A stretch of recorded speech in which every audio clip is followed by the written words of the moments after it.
Thanks, Eric. Isn't he awesome? I love listening to him play. Well, my name's Kirk. I'm the lead pastor here at Living Hope, and I have a question for you this morning. Have you ever made a mistake? What was it?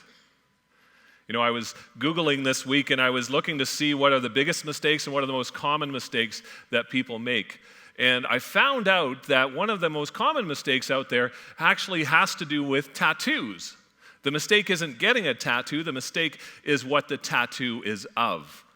For example, I've got a picture I'm going to show you in just a second of a young lady who designed a custom tattoo. It was centered around a compass, but she was a little directionally challenged. Let's put that up on the screen.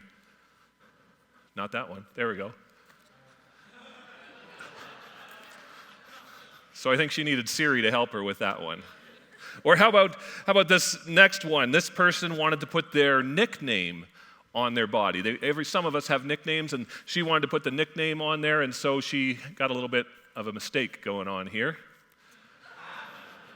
I don't think that was the P she was looking for. Or how about this one? This person wanted a reminder of how awesome they are, and they wanted everybody that sees them to know that they are awesome, except they forgot something in the middle of their awesome there. I wonder how long it took them to realize they'd made a mistake. You know, here's another one. Sometimes people like to get tattoos. Maybe you've seen them, and they put letters on their knuckles, and they go together like this. And this person, I think their problem was that they didn't enunciate properly, because usually it says love and hate, but this one, let's see this, love pate. I don't think that was quite the right one. This guy had a little bit of trouble with some grammar here. He had some grammar issues. Never, don't give up. Don't think that was quite what he was going for. This guy's mistake actually is quite interesting because his mistake was accepting a dare. His friends dared him to do something. Let's put it up on the screen. He dared them to put a McDonald's receipt on his arm, and he actually did it. But not only that, but then he had on his other arm tattooed the receipt for the tattoo that was of the McDonald's receipt. And he said, you know, I want to live with no regrets. And then he said, but I don't know if I'll regret this when I'm 50 or not. And then this last one, which fits right in with the series that we are in right now, is regret knowing.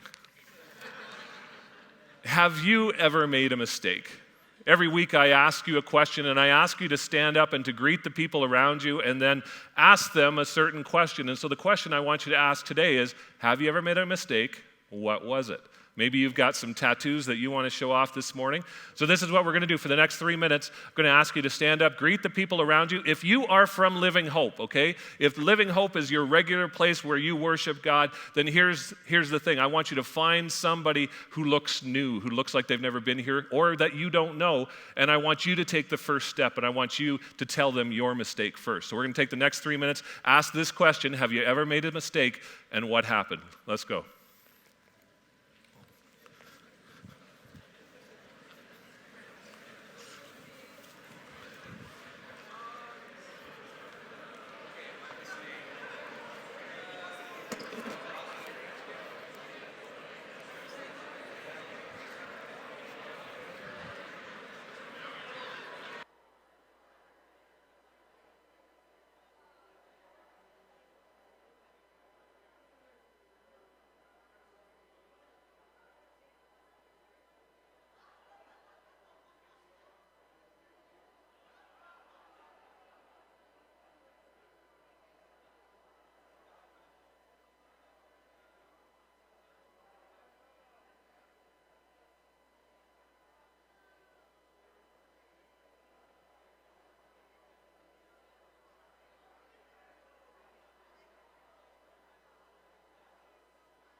regrets. We all have them. Whether it be something from last week, last year, or decades ago, we long to make things right, to change direction, to begin again.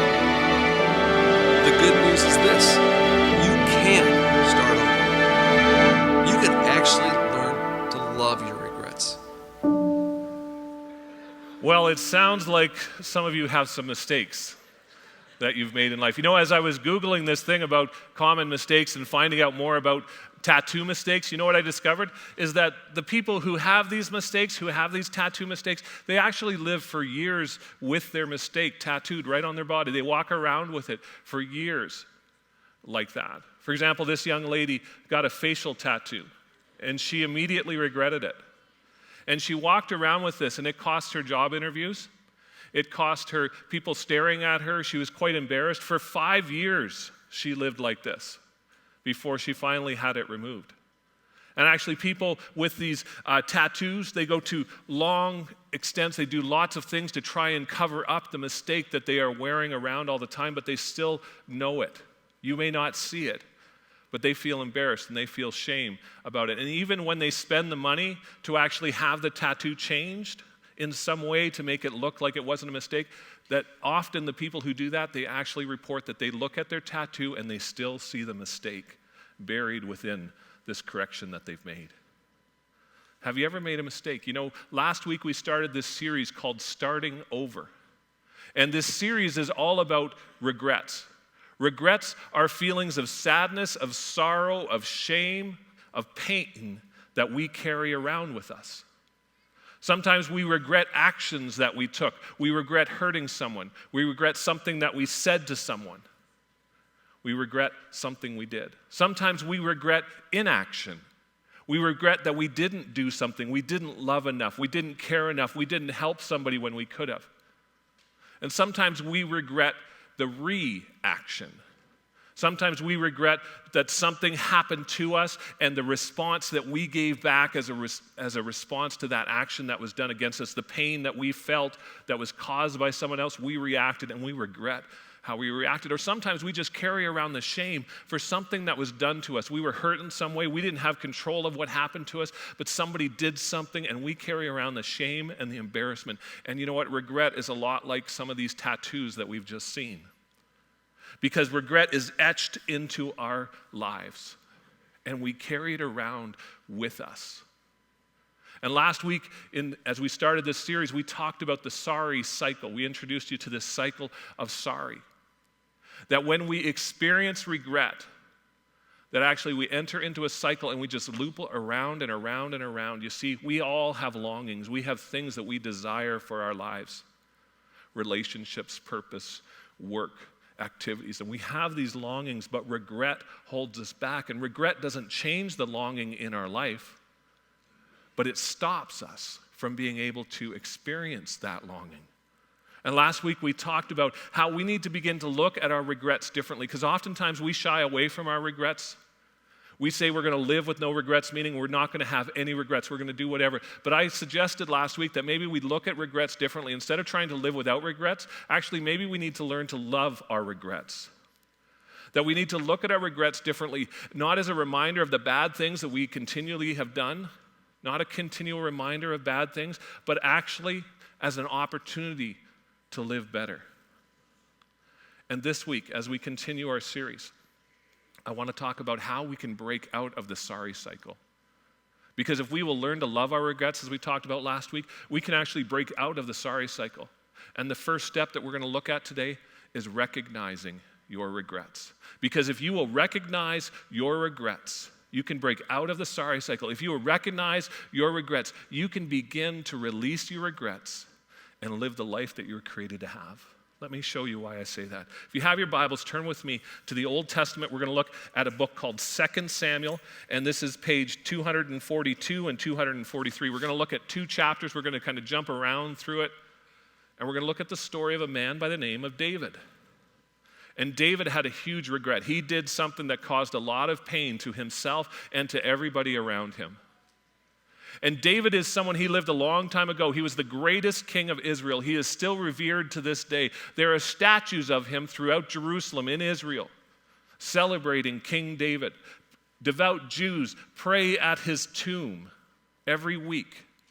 This is how much he is revered. He is described as someone who has a heart after God, that he was passionately devoted to God, that he wanted to know God more and more and more. He had a unique relationship with God, and yet in David's life there was a dark chapter that was filled with regret, and this is what we're going to look at today. And if we'll pay attention to what David went through and the choices that David made, we can learn something.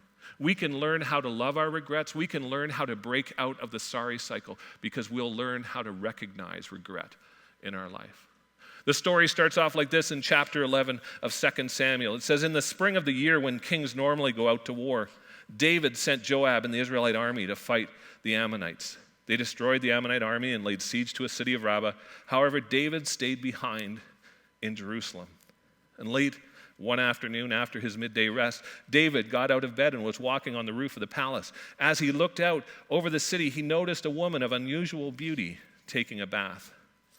David, we're told, stayed home when it was a time when kings usually go to war. And you know what? Throughout this story that we're going to talk about today, we're going to look at the reactions to regret. But there's something else in there I want you to see as we go through, and these are warning signs. You see, chapter 11 is full of warning signs that regret is lingering, that regret is standing at the door waiting for David.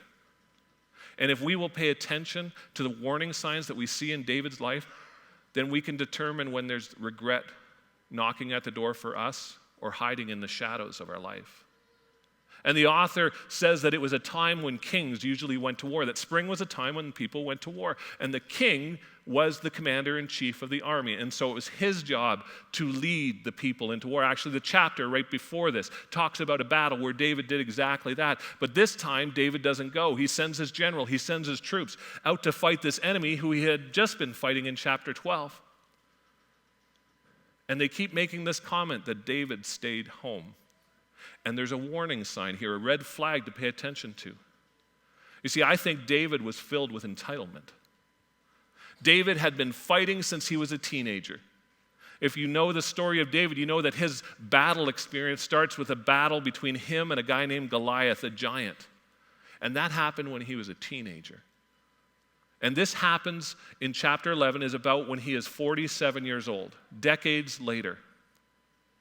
And David, I think, was filled with entitlement. I think he thought, let somebody else do that. I have fought my battles. I have done my time. I am the king. I don't need to go out and do this again.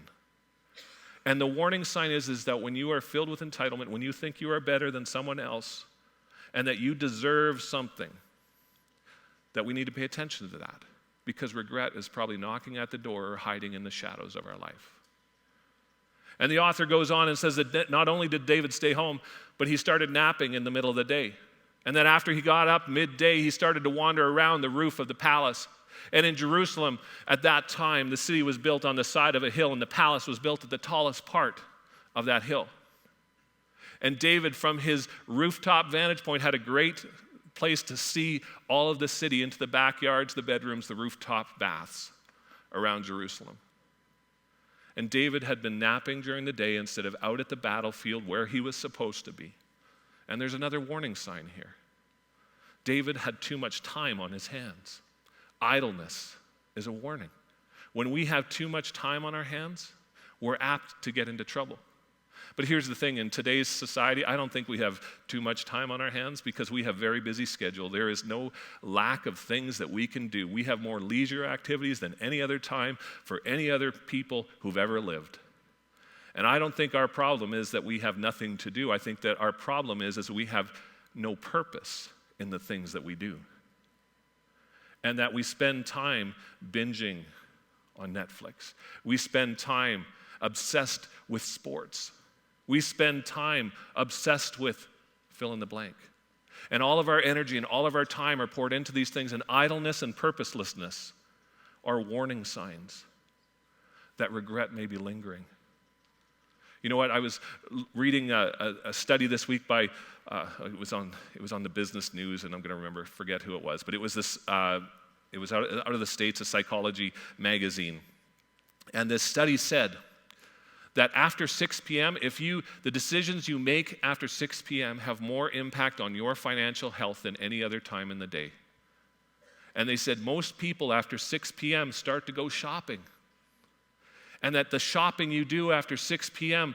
negatively affects your financial health. Why? Because we're idle and we're purposelessness. We have nothing to give our life to after 6 p.m. And if we would choose to put purpose into our time between 6 and 12, actually it would make a difference in our financial health. Another study said that actually if you want to succeed in life, the most powerful hours in your day are the hours when you aren't working. Because we often just whittle away the time.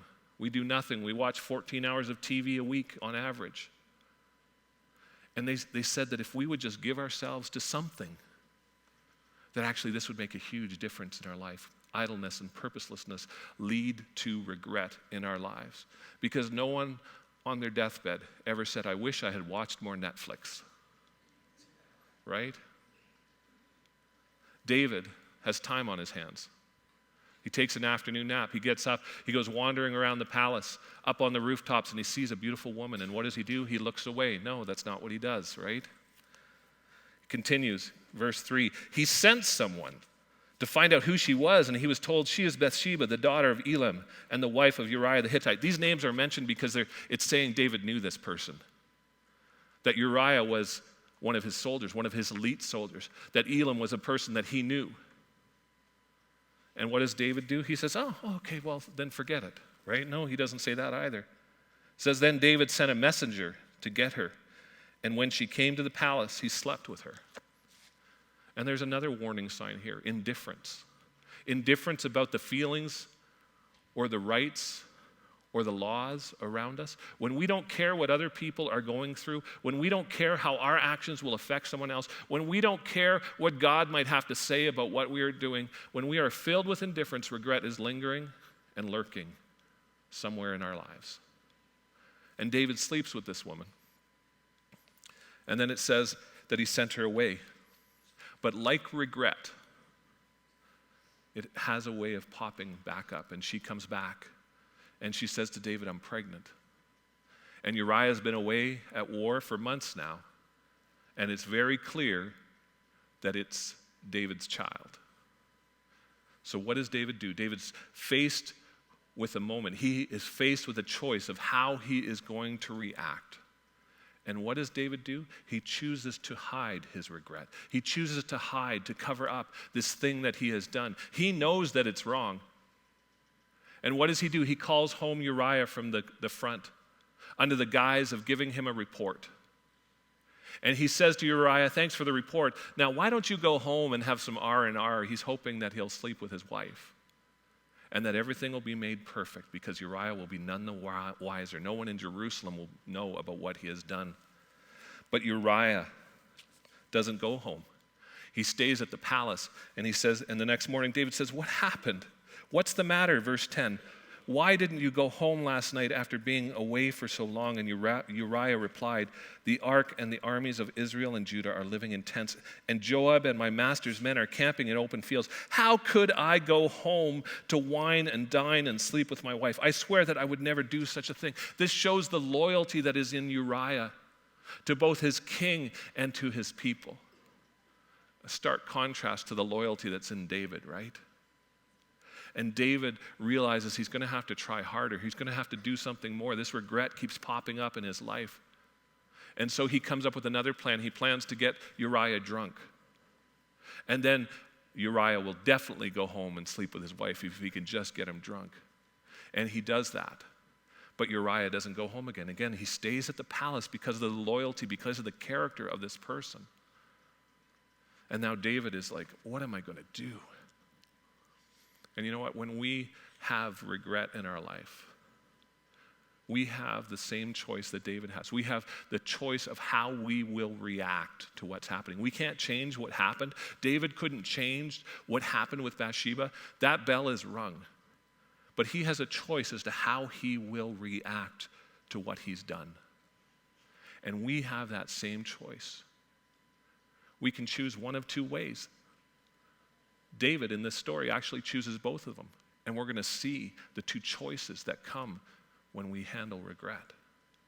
The first choice that David makes is to hide regret. And you and I, this is a choice that we have when it comes to regret. We can choose to hide the regret that we are carrying around with us. We hurt someone. We did something. Or we didn't love enough. We didn't care enough. Or maybe something that was done to us. And we have a choice in that moment. How will we react to the regret? Will we choose to hide it?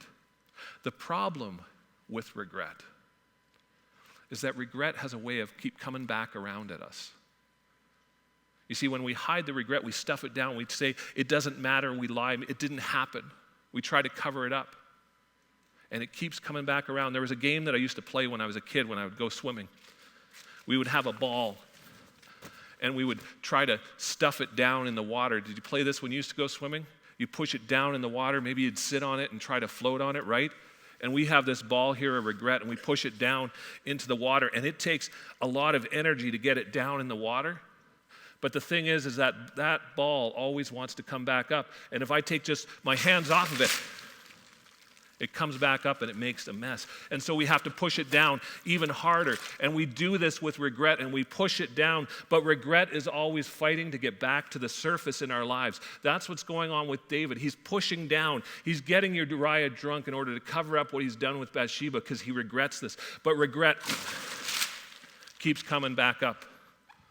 And it does in our life as well. And we can see the mess that it made. There's literally a splash zone this week. There's always a splash zone up front from me, but now there's a real one, right?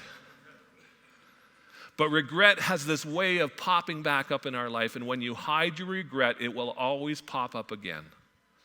And this is what David sees in his life. Regret always comes back around.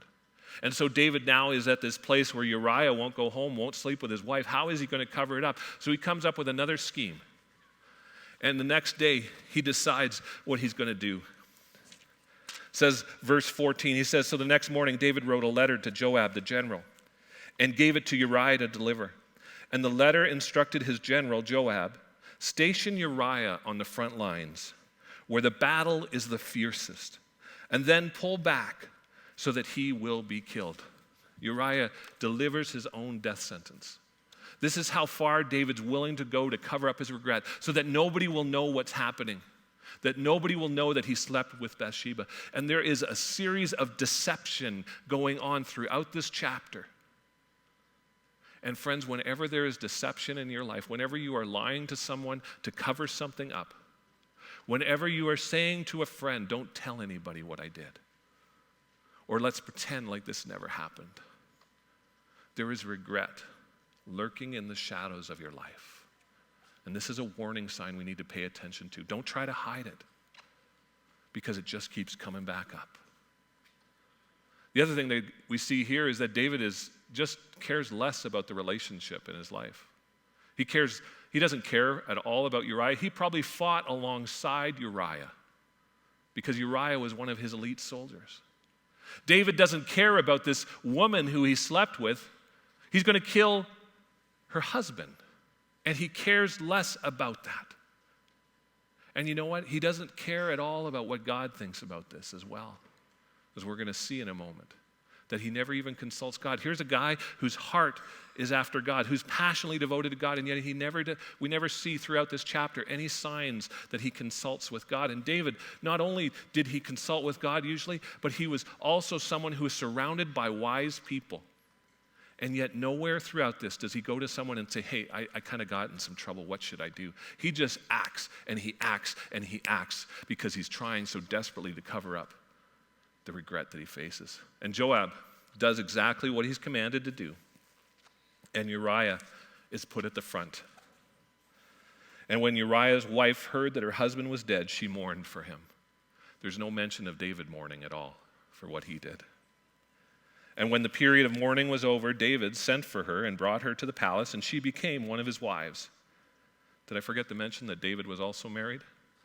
So he didn't just cause Bathsheba to cheat on her husband, he cheated on his wives as well. And then she gave birth to a son, but the Lord was displeased with what David had done. This is the only time when God is mentioned in this chapter. God was displeased with what David had done. He wasn't happy. David hadn't consulted God throughout any of it. And David thinks he's got away with it. David got the girl and is living happily ever after, right? That's what he thinks. And that's what we often think when we try to hide our regret, when we push it deep down inside of us. We think we got away with it, that it won't affect us. But regret has a way of popping up again and messing things up when we least expect it. And a friend comes by to see David one day, a guy by the name of Nathan, who is a prophet of God. And he says this to David. He tells him a story. There were two men in a certain town. One was rich and one was poor. The rich man owned a great many sheep and cattle. The poor man owned nothing but one little lamb he had bought. He raised that little lamb and grew it up with his children. It ate from the man's own plate and drank from his cup. He cuddled it in his arms like a baby daughter. One day a guest arrived at the home of the rich man. But instead of killing an animal from his own flock or herd, this man took the poor man's lamb and killed it and prepared it for his guest. David was furious. As surely as the Lord lives, he vowed, any man who would do such a thing deserves to die. He must repay 4 lambs to the poor man for the one he stole, for having no pity. David has hidden the regret for what he did with Bathsheba. He has hidden the regret for what he did to Uriah so deep within him that he doesn't even realize that this story is about him. And you know what? Oftentimes when we have regret, the thing that we regret, when we have pushed it so down inside of us that we become indignant about the thing that we regret in somebody else's life. So if we have a problem with addictions, if we have a problem with sex outside of marriage, we become indignant when we see it in someone else, but we forget that we are guilty ourselves because we've pushed that regret so far down, but it's working its way back to the surface. And it comes back as this indignance, this anger, this obsession about the behavior of somebody else when David himself is guilty. And we should pay attention to what's going on inside us if we want to recognize the regret within us, if we want to live beyond the regrets that we carry around. And Nathan confronts David on this. He says, you are that man. And suddenly David has this aha moment as he realizes what he's done, as the regret resurfaces. And David is faced with a choice again about how he's going to react to the regret that he's been carrying around in his life. Is he going to stuff it back down, try to pretend like it didn't happen, say, Nathan, you're full of it, it didn't happen? Or is he going to let this regret come up and he's going to own it and recognize it and say it's my own? And to his credit, David reacts differently than he did the first time. And instead of hiding his regret, David chooses to recognize his regret. He chooses to own it and say, I have sinned against God. And this is the turning point for David. Everything changes when we begin to recognize our regret. David's life begins to change. He writes a song, Psalm 51. You can read it this week. This is a song that he wrote when he realized what he had done. And in it, he says things like, there was no joy in me, that my joy was gone. And he begs God, he says, God, please forgive me so that I can experience joy again. And regret, when we try to hide it, often sucks the joy out of us because we are so busy trying to keep that regret buried that we can't experience joy. And David can't worship God. He says in there, unseal my lips so that I can worship you again, because he was so full of regret, he couldn't come into God's presence because he knew what he had done wrong. But when he chooses to recognize his regrets, this is the starting point to change in his life. And we don't read about this regret popping up again in the story of David. We read about consequences that come from this regret, but we don't read about David on his deathbed saying, I wish I hadn't done that. Because he's able to recognize his regret, and when we recognize our regret, we can begin to release our regret. Because when we're hiding it, we are clinging to it so tightly that it has nowhere to go except back up in our face. When I was 14, I did something that got me kicked off of a team that I was on. The coach got mad at me. I got kicked off. I was a good kid who had a bad moment. But that moment changed the perception of what my friends and their parents thought about me. And I refused to admit that I was wrong in what I did. I was embarrassed. I was ashamed. And I pushed that regret down as far as I could. And I held it there as much as I could.